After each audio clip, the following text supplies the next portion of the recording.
Hi, my biblical mystics. How are y'all today? So, I wanted to come on today and talk about something. I'm always talking about tapping into your power.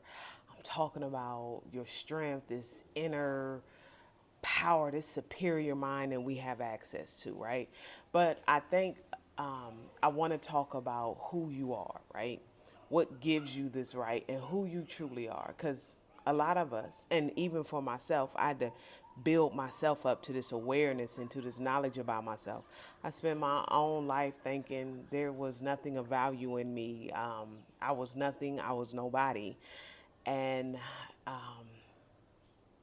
I had to take a journey of realizing who I was. So, one of the scriptures that first stood out to me and helped me understand this was Psalms 82. So, let's talk about that today, okay? And I'm going to read it. I'm going to read the King James Version, okay? So, this tells us that this is a psalm of Asaph, right? And it says in Psalms 82, God standeth in the congregation of the mighty. He judgeth among the gods. How long will ye judge unjustly and accept the persons of the wicked? Selah. Defend the poor and the fatherless. Do justice to the afflicted and the needy. Deliver the poor and the needy. Rid them out of the hand of the wicked. They know not, neither will they understand. They walk on in darkness. All the foundations of the earth are out of course. I have said, ye are gods, and all of you are the children of the Most High.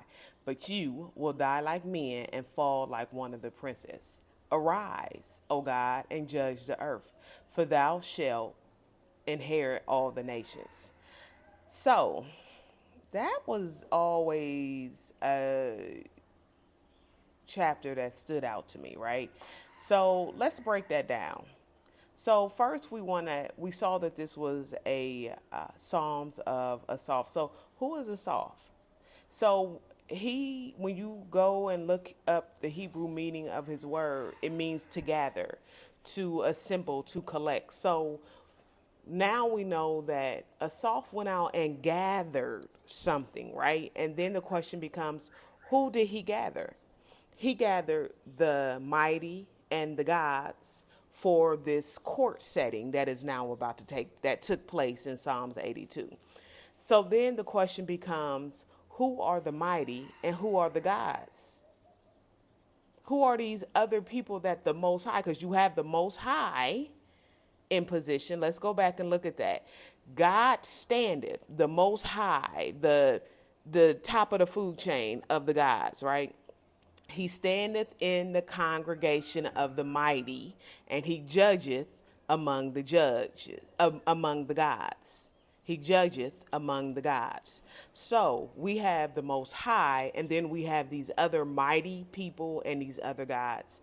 So, okay, and Asaph went and gathered these people for this court hearing. So then we see in this meeting that the mighty and the other gods receive judgment from the Most High. This is what we just read in Psalms 82. And after this breakdown, I want you to go back and break it down for your own self. Go back and read it for yourself. Look up the Hebrew words, look up their meaning, and put this story back together for yourself, okay? So we see that there is in this meeting of the gods, the mighty, they receive judgment from the Most High. The Most High begins to question them. He begins to question the rulers and the judgment. He asks them, how long will you allow the wicked to rule your realm? How long will you rule unjustly? You are ruling unjustly by allowing the wicked to rule your realm. You should be in charge of this realm, okay? You should be defending the poor. You should be defending the needy. You should defend them and deliver them. Okay? So that's what we see in verse 3, where the Most High reminded them what they should be doing here in this realm. And then in verse 5, the Most High, I when I read that, I see it's like the Most High turned to the jury, right? And he's making his final point. He running it home. He's like, they don't know nothing. They don't know who they are. They walk around in darkness, and because they walk around in darkness, they walk around in ignorance. The whole earth is out of course. And then in verse 6, the Most High goes back and tells them, I've told you, I've said ye are gods. I've told you who you are. But because you refuse to believe this, because you refuse to walk in this, you're going to die like a man. So then the question becomes, who did I see in the Bible not die a regular death? Who did I see transition in another way? And Elijah. Elijah we saw Elijah, that story of Elijah, he walked off into heaven. He transferred his mantle and walked off into heaven. So he did not die like a man. He died like a God. He transitioned into another realm on his terms. Okay? So then the Most High makes one last plea for the mighty in this realm to take their position, because the nation is your inheritance. He tells them the nation is yours for you to inherit, but you have to walk in dominion. You have to walk in power. So I don't know. I think I might have sped past this, but the question becomes, who are the mighty and who are the gods that the Most High is talking to? He's talking to you. He is talking to you. He is talking to the people that he gave dominion to in this realm. He gave you dominion. He gave you might. He gave you power. He gave you authority.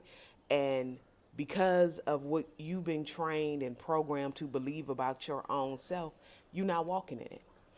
Because of what you've been trained and programmed to believe about who you are, you think you're powerless. You think you just have to take what the wicked gives you. You think that you don't have any other options. When you realize who you are, you then are able to walk in your power. You are able to step into your power and begin to shift this world that we live in. But you can't shift this world we live in if you don't know who you are. You cannot shift this world we live in if you are still walking with your head down. You are still not seeing the power, the authority, and the dominion that is your birthright, that has been given to you. So now we have to walk in that. We have to develop that. I'm going to do another video because I know I don't have time for this one, but I'll do another video breaking this down. So this would be part 1, okay? You are the mighty. You are the gods. You are the divine ones that God is talking about in Psalms 82. So I remind you as I end this video to walk in your power. Walk in your birthright. Take your dominion back. I love you. So this is part 2. And in part 1, we discussed who you are. We discussed that Psalms 82, God is actually talking to you when you're in court, you're on trial, and you are being sentenced unless you get yourself together, because that final verse is a final call for you to show up and get yourself together. So let's go and start talking about, how can I get myself together? How can I go about this? So now that your eyes are open, you know who you are. You know that you are the mighty ones. You know you are the divine ones. You are the gods that are walking this earth. And because you're not in your power, the whole earth is out of course. And as you begin to help bring this earth in course, first and foremost, it starts with you. You got to bring your own self back into course. You got to get your own self back in alignment before you can help get anybody else in alignment, okay? So that's part 1. You getting yourself back into alignment and understanding what your responsibilities are and how do you actually begin walking in your power. So another psalm stood out to me on how to walk in your power. So let's break that down. Let's read the first 3 chapters in Psalms 1. So that says, blessed is the man that walketh not in the counsel of the ungodly, nor standeth in the way of sinners, nor sitteth in the seat of the scornful. But his delight is in the law of the Lord, and in his law doth he meditate day and night. And he shall be like a tree planted by the rivers of water, that bringeth forth his fruit in his season. His leaf also shall not wither, and whatsoever ever he doeth shall prosper.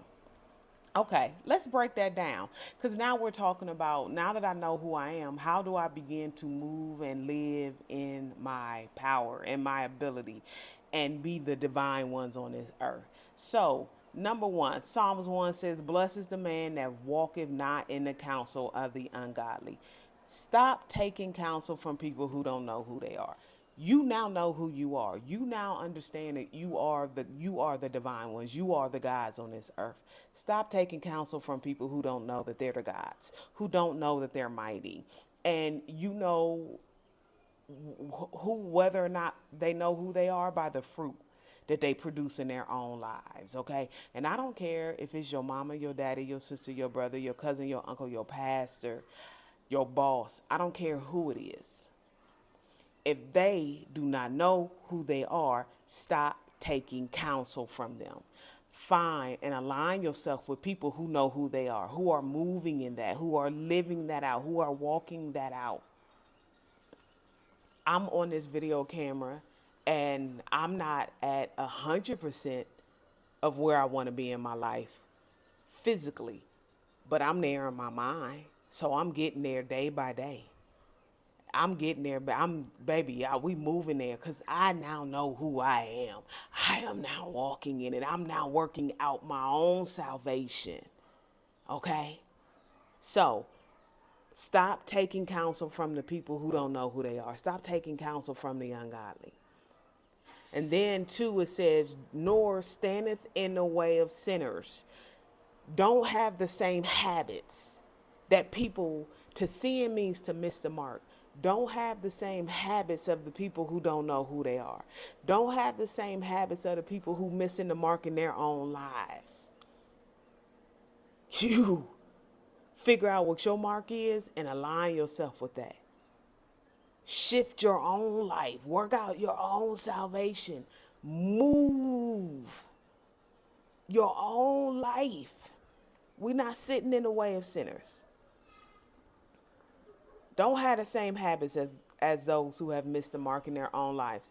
And don't sit in the spirit of the scornful, nor sitteth in the seat of the scornful. Don't sit in the spirit of the scornful, the bitter, the disdain.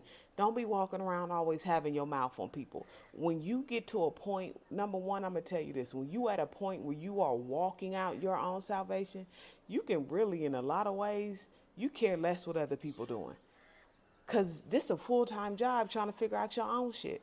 Trying to figure out your own stuff. This is a full-time job. I don't got time to be worrying about what you're doing. I don't got time to be worrying about how you doing it and all of that. That's the disdain. The ones that's walking around mocking people, always got their mouth on somebody. That's the disdain. Don't sit in that seat.